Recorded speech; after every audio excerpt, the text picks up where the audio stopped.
I know what time of year it is, and obviously the game means a lot in the standings and all that for you guys, but was there a little something extra did you detect tonight?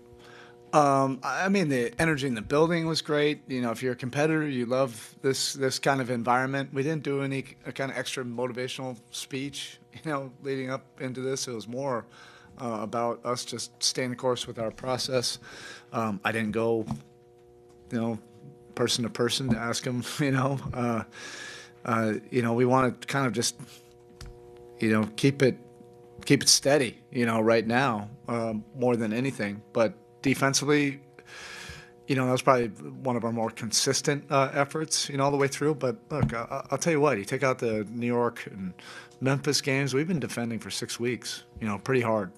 That's been definitely something our team has rallied around, defending and doing tough things. We're just continuing to get better, defensively.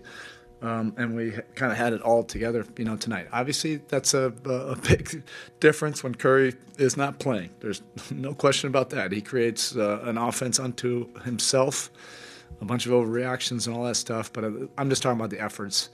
And look, we've had guys out. Nobody cares. Nobody cares. This league is unforgiving. So it was good to see those kind of inspiring efforts.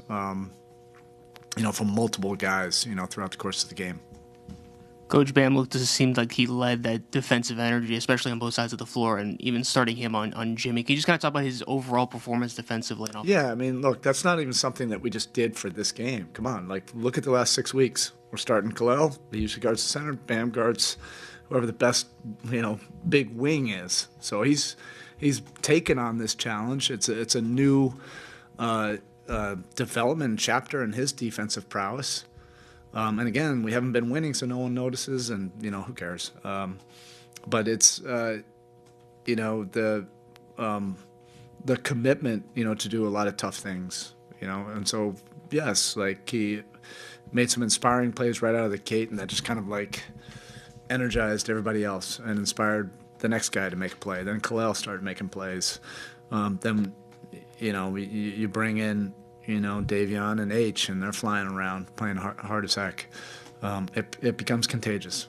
I know you say you've felt pretty good about the defense in recent weeks, but even a couple of weeks ago, you were saying you're still trying to get everybody on the same page in terms of the details. Yeah. Places, and tonight the help seemed pretty precise. Yeah. Almost everywhere. I mean, the first part is let's just get everybody out there. So we're feel like we've been plugging holes for 3+ weeks. But through that, we're trying to develop habits and build our process. So I really commend the guys, for just coming in every single day, just trying to get better.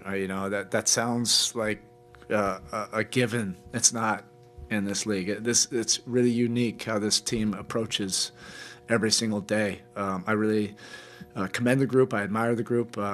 They inspire me to make sure I'm preparing them and that we're doing our part. And it's a very resilient group to be able to continue to get up off the mat and tackle the next challenge. When you go through adversity, you have an opportunity. When you're going through something really challenging and tough, collectively and not just totally fall apart, I do believe that there's an opportunity for exponential growth from the tough times, and hopefully we're getting there, and just got to keep on going because, Thursday will be the next challenge, and obviously that game will mean a lot, with the standings. Just speaking about the emotions of the night, is using that and figuring out a way to turn that into maybe an advantage, is that some sort of skill that people have, or maybe that's developed over time? Well, I think we've been developing this for 6 weeks. If you really stay the course, on your process, and you get more consistent to it, you don't want to become too emotional. I did not feel like we were too hyped up at all. It was more laser focused on the competition and competing at a high level and playing well.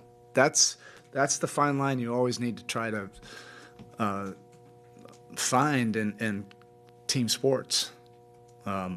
And you got to toe the line of like intense competition. You don't want to like be totally out of control, and you definitely don't want to be like flatlined where you're not passionate. I thought we had a really good, inspiring energy and balance tonight. Coach Andrew, of course, he had 42 on Sunday, leading the charge on offense. And to start the game today, he had a couple of steals, a block, Jimmy on a fast break. Like, what can you say about his ability to set the tone on both sides of the court? Yeah, it's really important. When he's out there, he just makes us totally different. Look, I mean, this is what we've wanted to see, and it was just one of those things, that he missed 9 games, so we never really got into the kind of flow that we wanted to right out of the gate. But you can see how he complements everything we do on both sides of the floor. He's a weapon. You can throw him the ball. He's been a number 1 option before. He's been a great championship level number 3 option. We need him to be something more like the other, that. That's not better or worse. That's just what we need. And then we need him to take all these challenges defensively. Those steals, deflections, the block. I don't know how he gets the block on threes. But the more games, we don't have a lot of time, but the more games, we get together, I think you'll just see some of the continuity just kind of happen naturally. The other thing too, I think was really important was Tyler, he had a really good defender on him. I told him after the game that showed really good maturity. He played off the ball. He played as a screener, played like allowing everybody else to make plays. And because they were playing him so aggressively, that opened everything else up. And I don't know if he, because of competitiveness, he wasn't doing that in previous years. He would have wanted to have the pick and roll to try to prove it. And, he ended up being a plus 33 in a game that, he typically doesn't do. And that was great growth. Coach, this is the first multi-game win streak since the end of last month. Judas Priest. It's like two games. But getting back on the winning side of things, especially in the last 10 games, how important do you feel where the team is right now just to get back in the groove of Man, look, 3 weeks ago, I felt like we were really worthy to win. I thought we were playing great. This league can just be totally unforgiving. But that's what you want. You want to build a team that you feel like is worthy to win. You're doing the right things more consistently. Without a doubt, we're doing that. Even in some of these losses that we've had, we're playing way more good basketball and borderline really good basketball than not. So, I believe there's something there, but we got to prove it.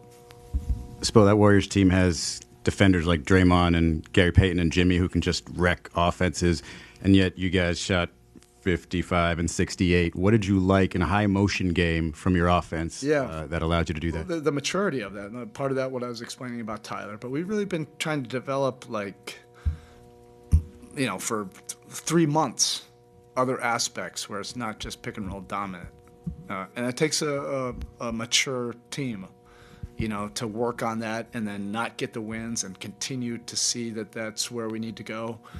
And tonight we're able to do that where we're not just going toe-to-toe against those guys, but getting them on the move, getting them in closeouts, getting off-ball stuff. I think you need that anyway to play against the best teams in the league.